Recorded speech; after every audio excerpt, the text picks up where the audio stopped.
We are met together, and in meeting we are blessed. Peace in coming and in going, peace in labor and in rest. We are met together, we are blessed. Peace in coming and in going, peace in labor and in rest. We are met together, we are blessed. Peace in coming and in going, peace in labor and in rest. Hold on, dear brother. Hold on, dear sister. Hold on. Hold on to me. Hold on to me. Hold on to me. We are met together, meeting, we are blessed. Peace in coming and in going, peace in labor and in rest. You're not alone. You're not alone, and you never more will be. I will be with you, and I will carry you with me. Friendship endures, and surely we will prove it's not ourselves, but our bodies that move. We are met together, we are blessed. Peace in coming and in going, peace in labor and in rest. We are met together, we are blessed. Peace in coming and in going, peace in labor and in rest. Hold on, dear brother. Hold on, dear sister. Hold on. Hold on to me. Hold on to me. Hold on to me.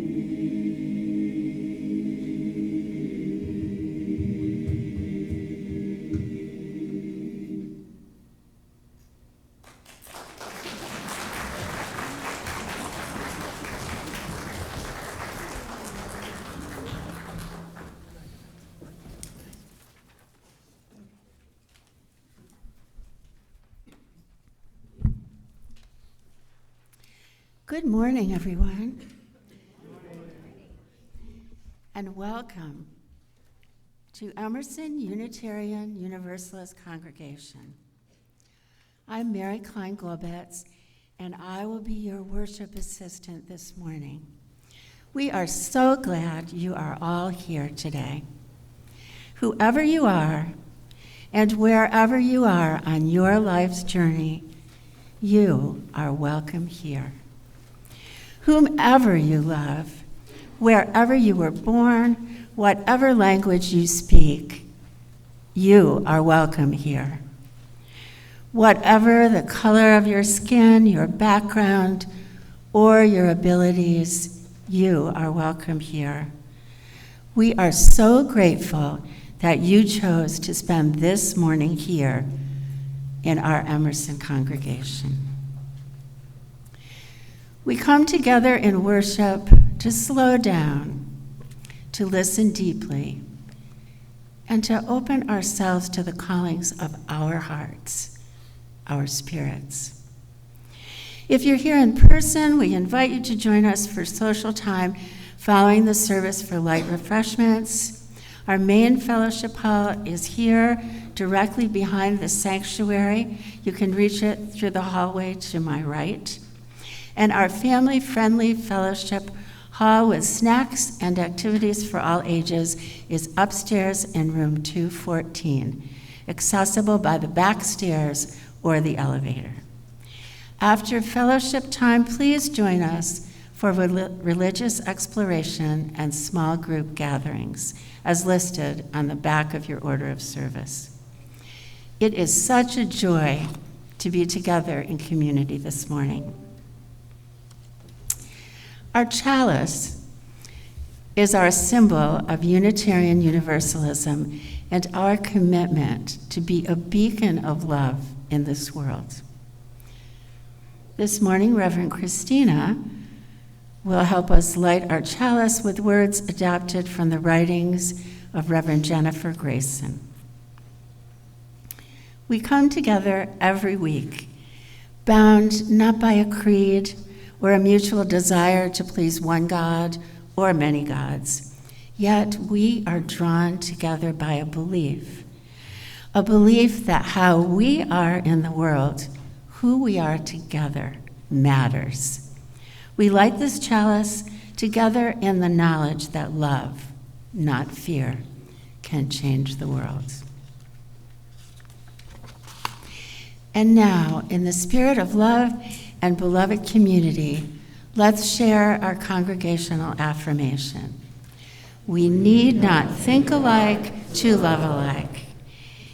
And please, let's greet our neighbors and welcome each other to this new day. If you're in the sanctuary, feel free to turn to your neighbors, offer greetings, and introduce yourselves. And for those online, please use the chat to introduce yourselves.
Good morning. My name is Reverend Christina Branum-Martin. It is so wonderful to be with you this morning.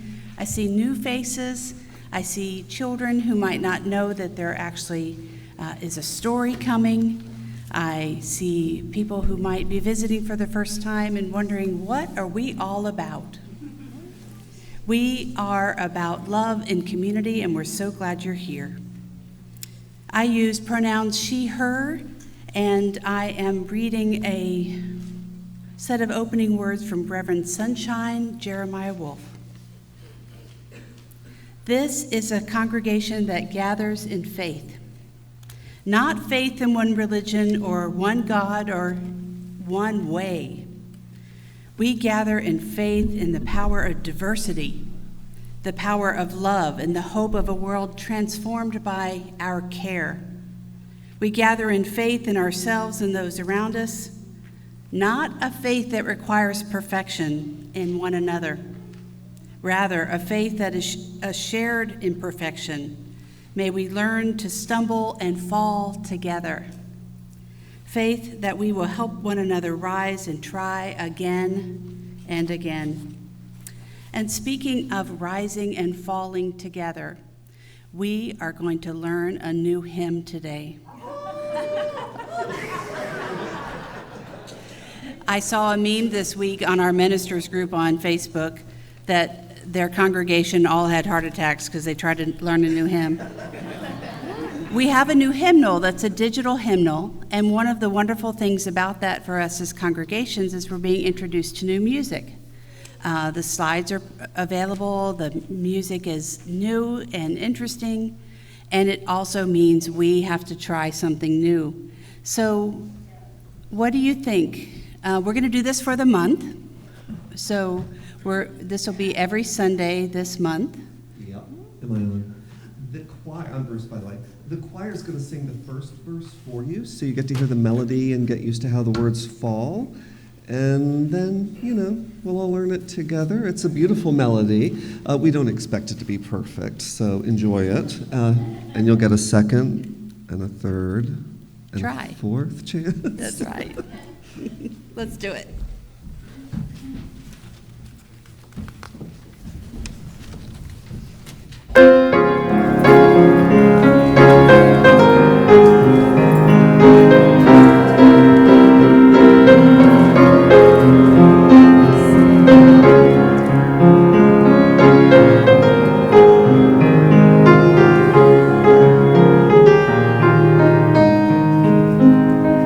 I am looking for shelter in a friend.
time around, you sounded wonderful.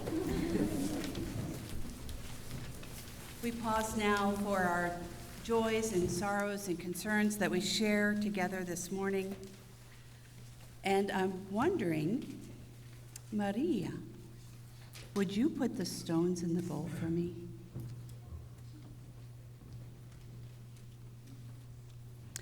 We have stones that are heavy. They are also smooth.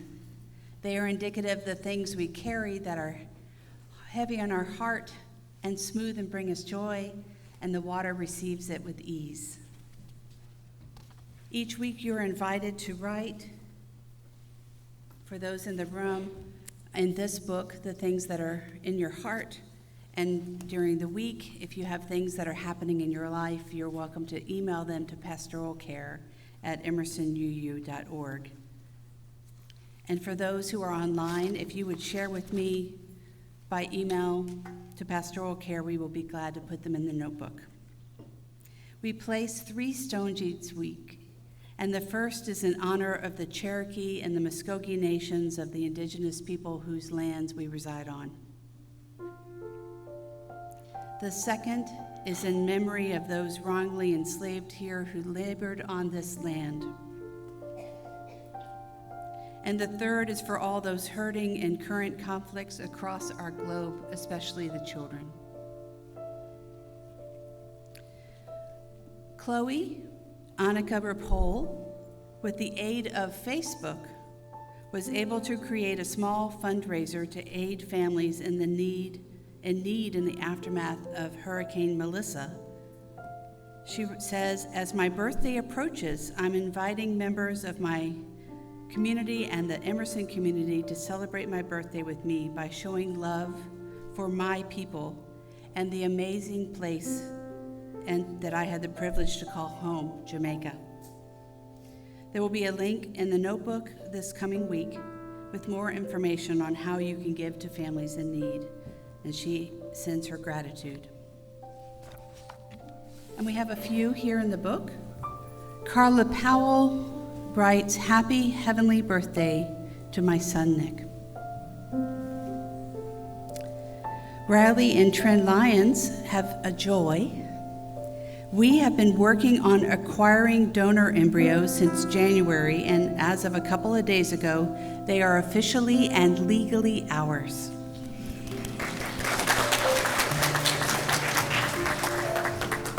And on another note for Riley was in the hospital earlier this week, and we don't know what was going on, but we have ruled a few things out.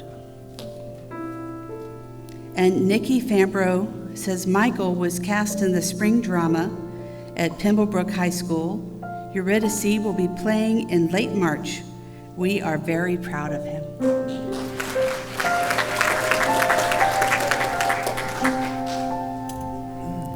Would you put one last stone for me for all the things that are just not ready to be shared yet?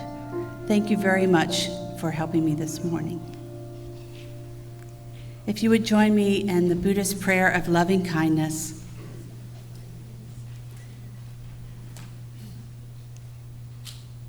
May we all be filled with loving kindness. May we all be free from harm and suffering. May we all be well in body, heart, and mind. May we all be at peace. Blessed be.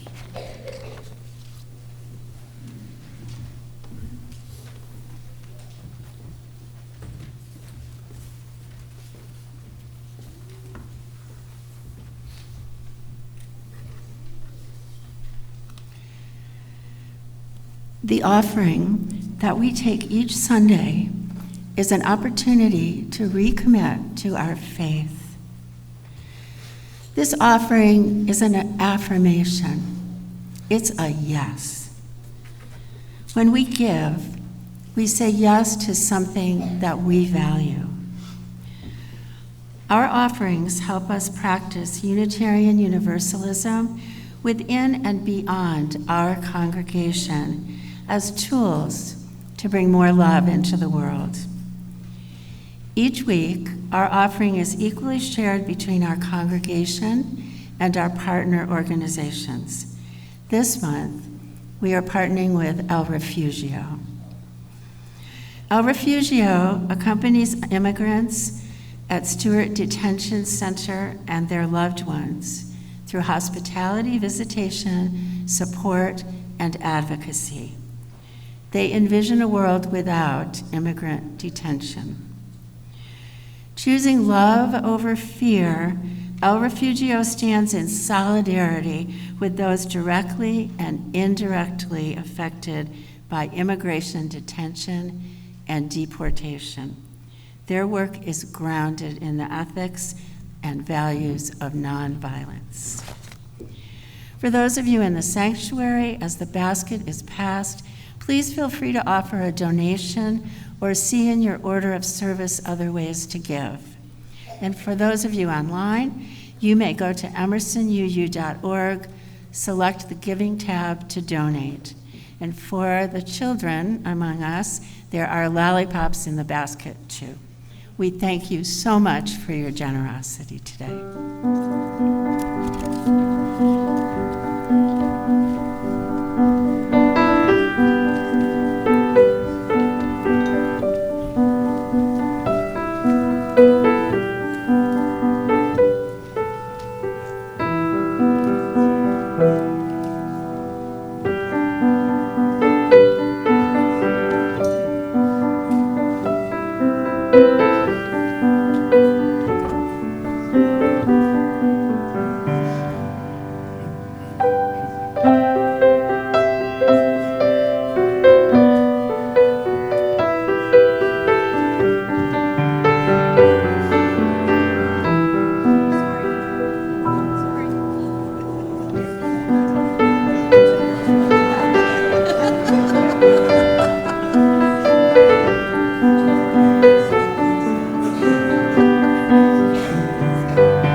I am so glad to see all of you, and I have a really interesting story that I get to tell this week.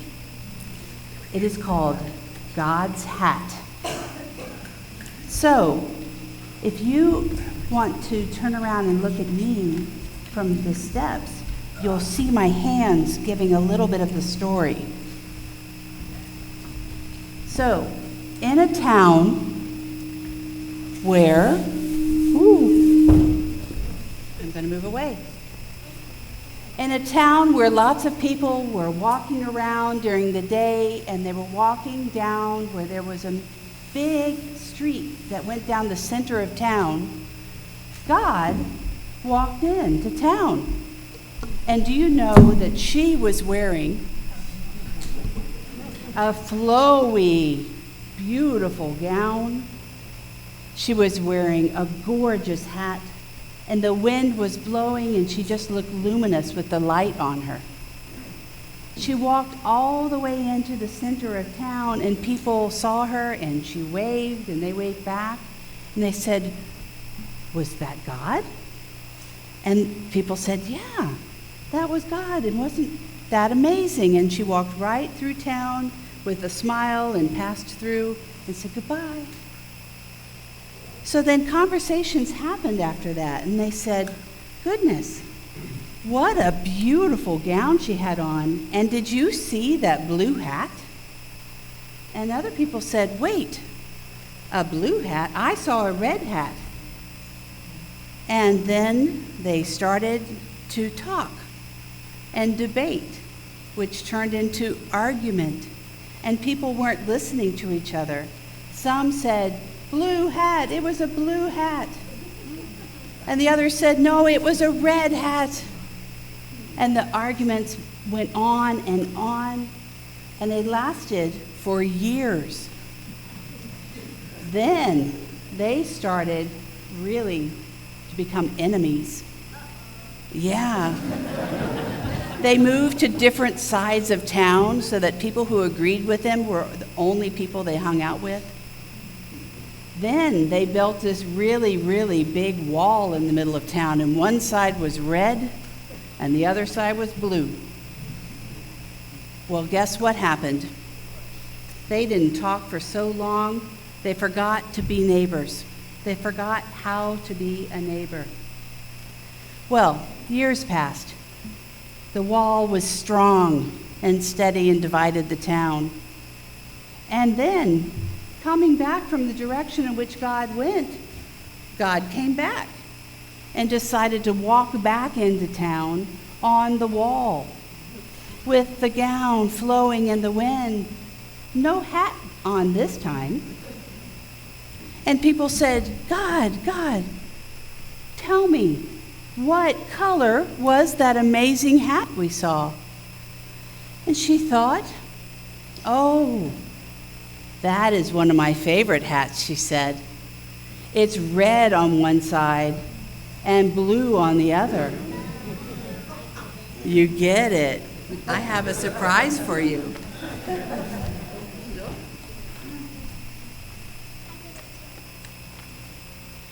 Look at my hat.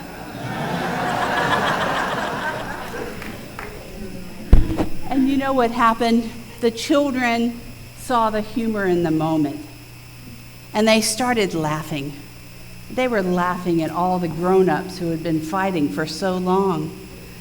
And then the laughter spread through the whole town, and everybody came out, and the wall crumbled down through laughter. Kasplat. So sometimes when it's not clear how to be a neighbor, what do we need to do with each other? Do you have any ideas? Yes? You have a song?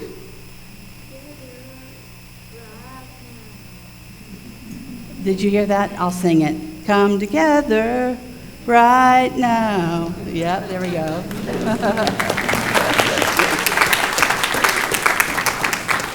Any other ideas of what we need to do when we want to be a good neighbor? Yeah? What do you think, Noah? I think we need to Stay friends forever? Yeah. Yeah. Any other ideas? Maybe, what are your thoughts? Walk around and be silly? Yeah? Disagree kindly. Wow. That's perfect. I don't think we could say anything better than that. That's my sermon right there. Good job. So, thank you for listening to my story, and thank you for letting me show off this goofy hat. And let's join together in our song. Let's hold hands, if we may.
I am so pleased that Winscow and Millie Fuller will be joining me as we welcome 4 new members to our congregation today.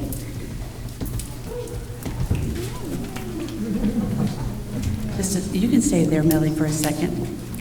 Choosing to become a member of the Unitarian Universalist congregation is an act of love. It is a way to declare that you affirm the values that we affirm as Unitarian Universalism, pluralism, equity, transformation, generosity, justice, and interdependence, and all of these centered around the actions of love. We are delighted that you will be joining with us today, and we will offer you a token of our love back in the form of a rose. As you come forward, bring your book with you that has the pictures, because it's got words for it, and we invite you now to come forward. Can you read them? Am I supposed to? Oh. So we welcome Linda and John Kosick, Nicole Atkins, and her husband Eric Johnson. And their children Zoe and Isaac will come up with them. Okay. Zoe and Isaac. Yes.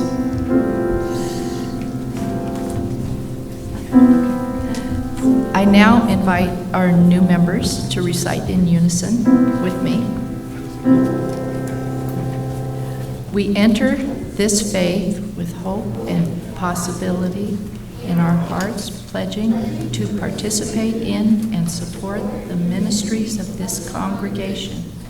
We covenant to remain true to the spirit of love that flows through us and guides us. We seek your welcome as we join you in this faith. We are all connected. And now will the members, congregation, please respond with me. We welcome you as once we were welcomed. We seek to be open and inclusive, respecting your inherent dignity, your ideas, and your vision. We seek to be supportive, not only when you reach out to us in courage, but also when you need us to reach out to you. In return, we ask that you recognize our humanity. We will not always live up to our ideals, and when we fall short, we invite you to stay in relationship with us and help us more fully bring alive the spirit of love. We welcome you as an equal member of this congregation, of this faith, and of our shared spiritual journey. We are all connected. And now the new members will sign our official book.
Will you please join me in a spirit of meditation and prayer? Today we will share a meditative reading for Trans Joy and Transgender Day of Remembrance. Take a breath, settle into yourself. Let this reading move slowly, like someone lighting candles one by one. You are invited into a story that is not yours, but is held with deep reverence. The child you will hear about is not your child, yet her truth reaches all of us. Her name is Atticus. Before Atticus came into the world, her parent knew far too well what it meant to grow up without trans joy. They grew up with longing, with quiet adjustments, with the endless work of making themselves acceptable. They spent years believing they were broken, desperately trying to fit into something never meant for them. Survival felt like the assignment. Belonging felt like something earned inch by inch. Then Atticus arrived, whole, bright, unapologetically herself. A small beam of truth declaring, "I, Atticus," when asked if she was a boy or a girl. She knew who she was without hesitation, without fear, without negotiation. Watching her, her parents allowed themselves to hope. Maybe Atticus would not have to learn the same survival skills. Maybe she could simply be. And she deserves that world. A world where she is not forced to fight so hard to exist. One where her joy is expected, nurtured, lifted high. A world where trans joy is a certainty. Because trans joy is sacred. It is a radiant and unshakable force. Resilient, authentic, deeply communal. A light passed hand to hand. A glimpse of the world as it should be. A truth that says we are real, we belong, we have always been enough. This world has not fully arrived yet. But until it does, Atticus will never doubt her worth. She will be shown that her joy is louder than hate, stronger than fear, and more enduring than any struggle. She will know that trans lives do not only survive, they thrive. As we hold her story gently in our hands, we also widen our gaze to the history that surrounds this moment, because this week marks the 27th Transgender Day of Remembrance. We pause for the artists, the dreamers, the poets, the dancers, for all who dare to be themselves. They fill the world with color and creativity and boldness.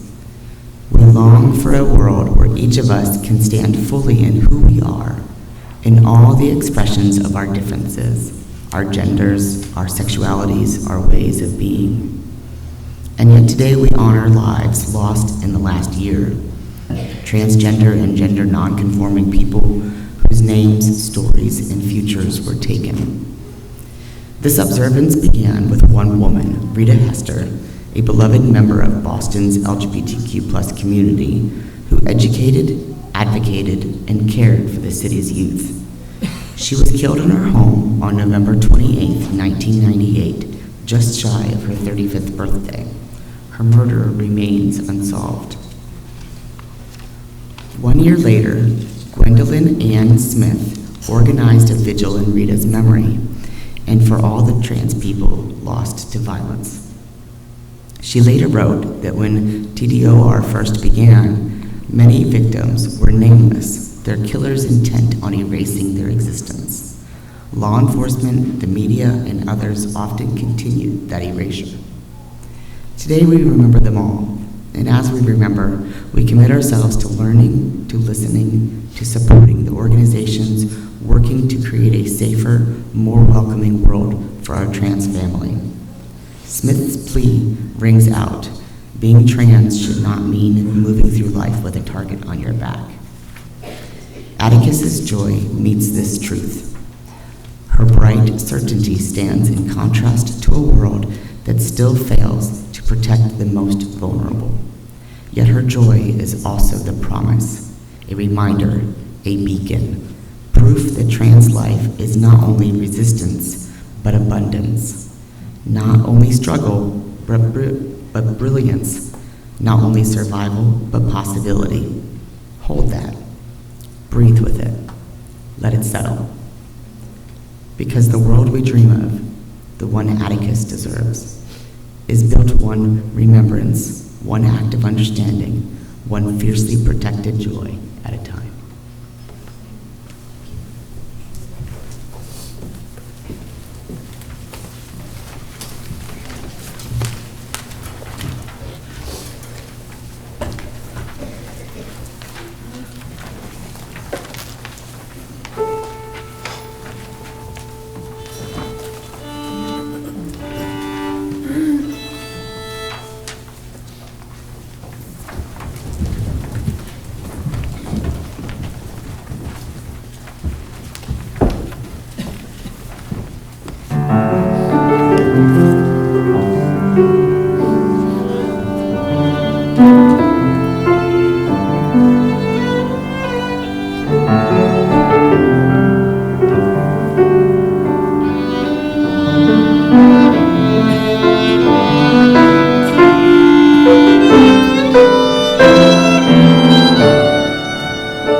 Turn off the talk on the air.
I should do about that hum? Should I move it closer, farther?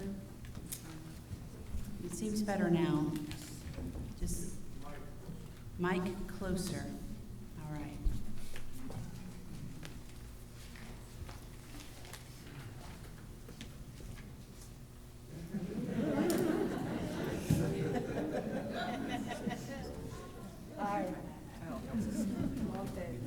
When I saw this really ugly hat at a gas station a while back,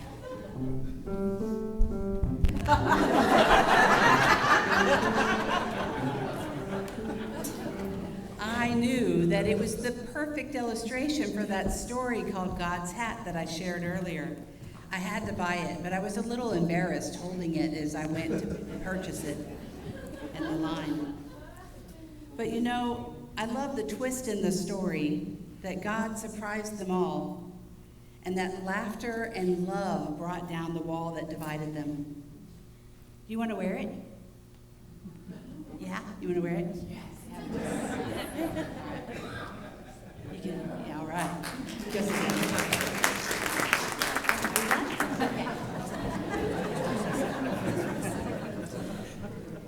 But you know, sometimes that story about the divided town feels a little too close to home these days, because we are living in a moment where those arguing for their side of the argument, they're getting pretty loud. And I'm finding it hard to tune out their loudness and their vitriol and their hatred.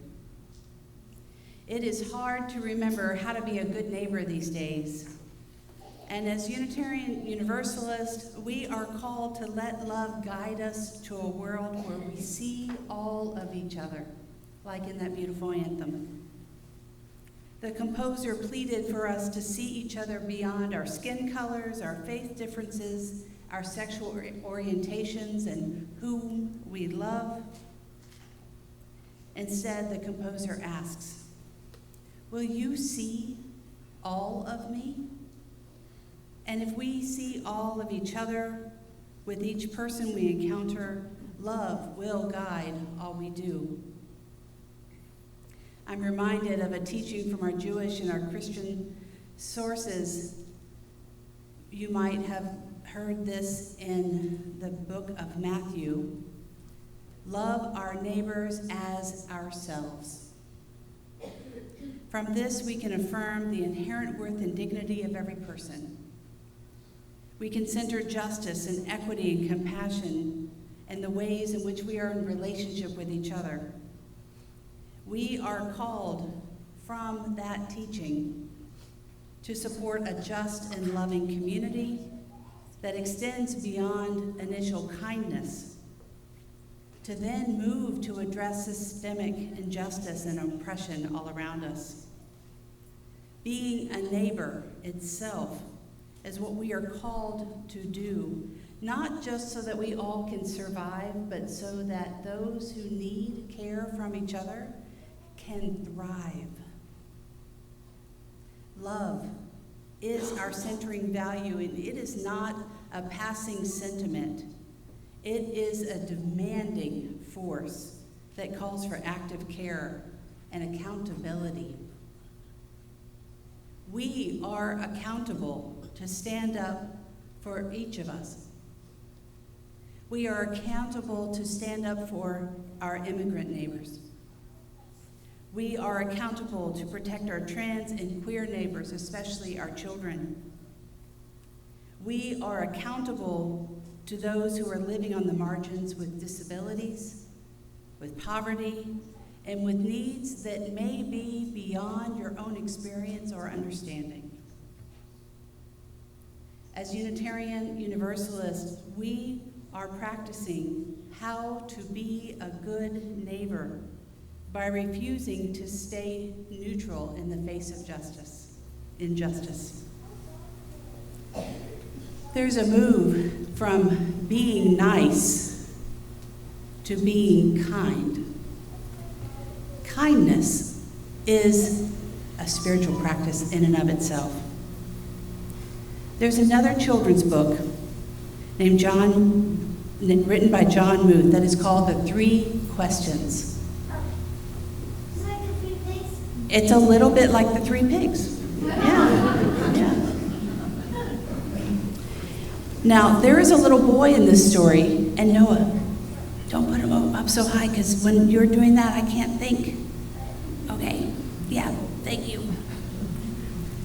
So Nikolai was not sure of how to be a good person.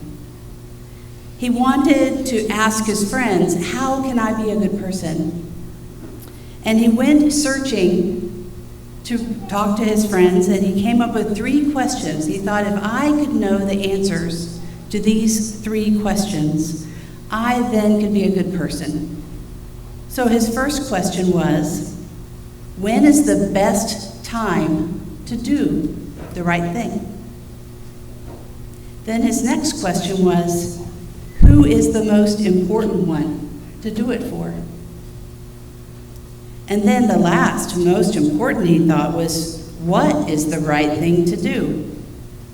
So he goes on his quest for his friends. One is a heron. The next is a monkey. The next is a dog. And he doesn't get the answers that satisfy him. So then he climbs the mountain to ask Leo, the old wise turtle.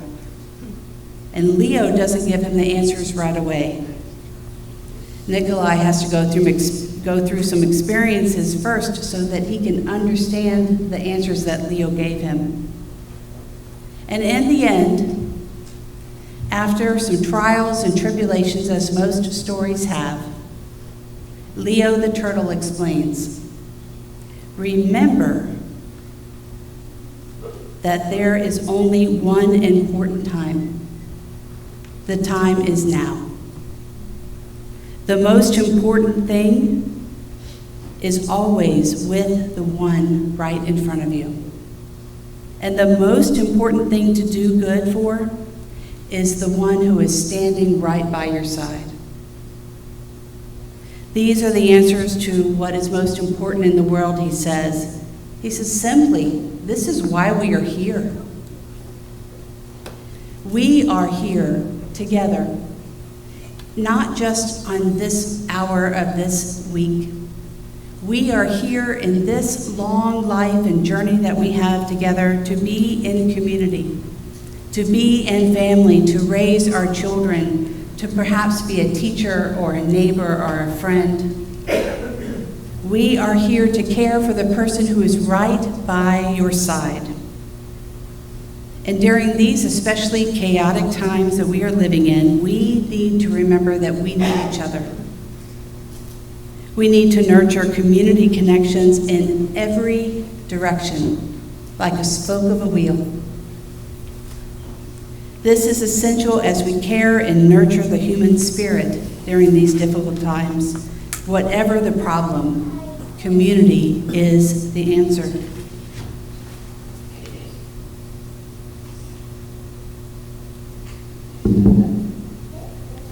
There's an example of this type of caring.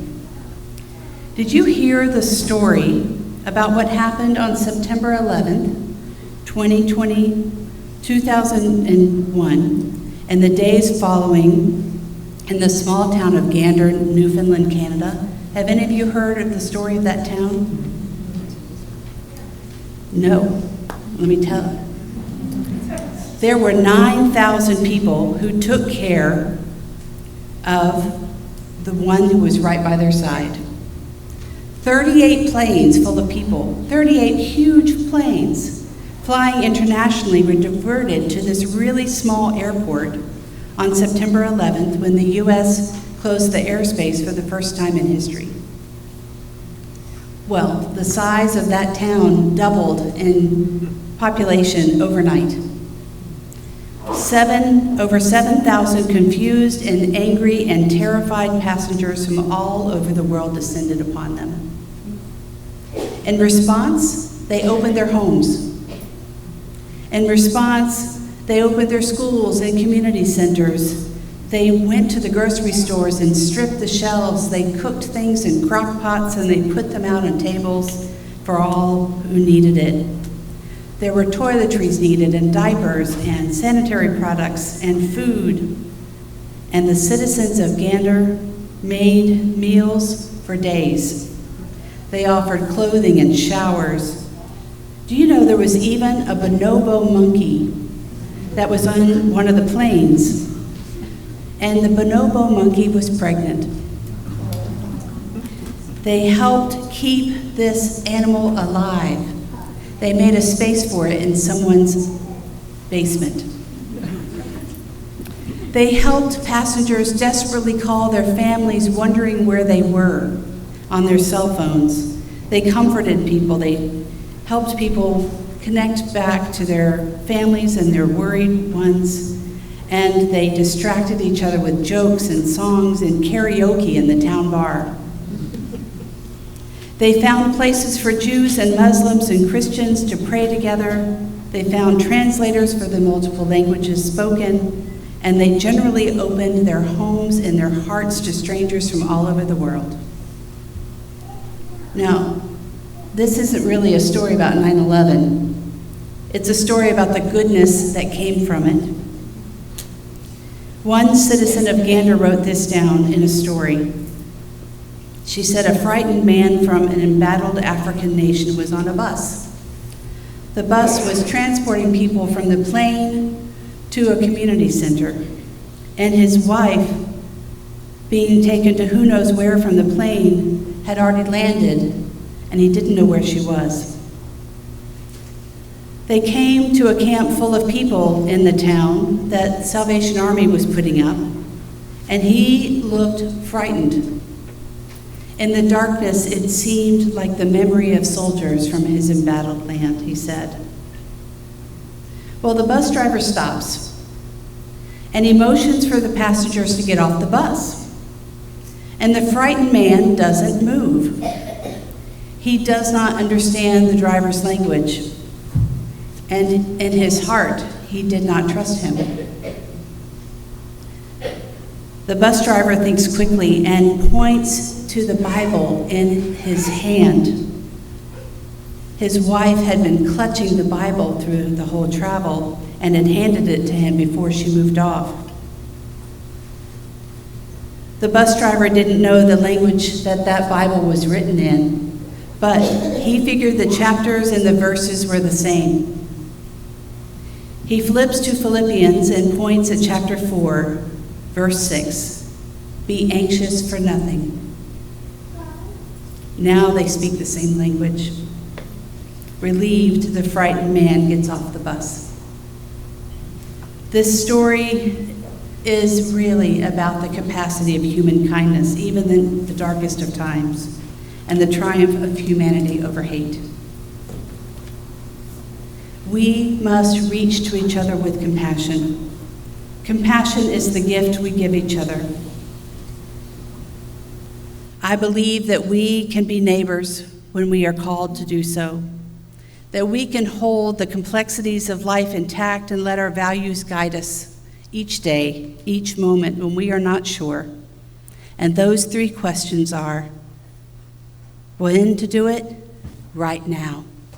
With whom? The person standing right in front of you. And what to do is stand by their side. We know how to do this. We've done it before. We did it then on September 11th, as the story told a wonderful example of. We did it during COVID, when we took each other casseroles and took groceries to people's front porches. Last year, when the big floods came to Western North Carolina, the whole hallway was full of donations of food and supplies. And you know what? We know what to do. When a neighbor's tree falls, we make a pan of brownies. We take a ball out to the kids in the yard and let them play, and you loan them your chainsaw. We know what to do. Let us be neighbors. Let us turn to each other whenever we can and remember who we are in our hearts. And I'm wondering, for the sake of time, why don't we just skip that second hymn and move right on to the end of the service? Oh my! So, my closing words are by Jean Richard. We have a calling in this world.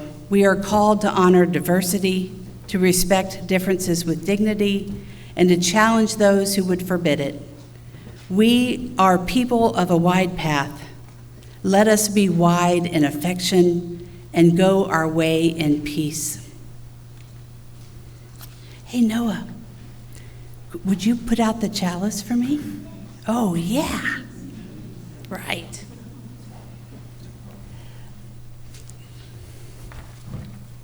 Let's do it together.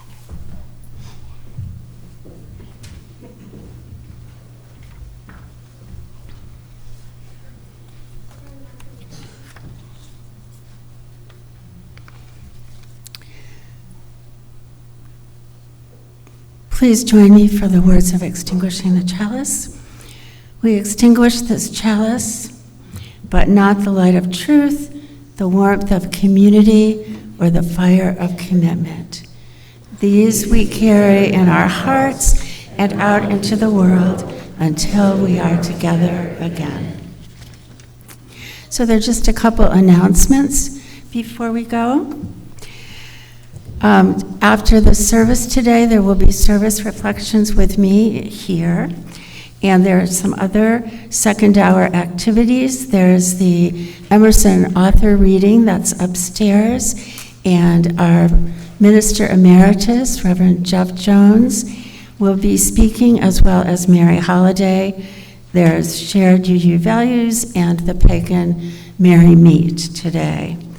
Next week, the Sunday before Thanksgiving, we'll share in the annual Emerson Potluck Thanksgiving meal with traditional food and also vegan alternatives.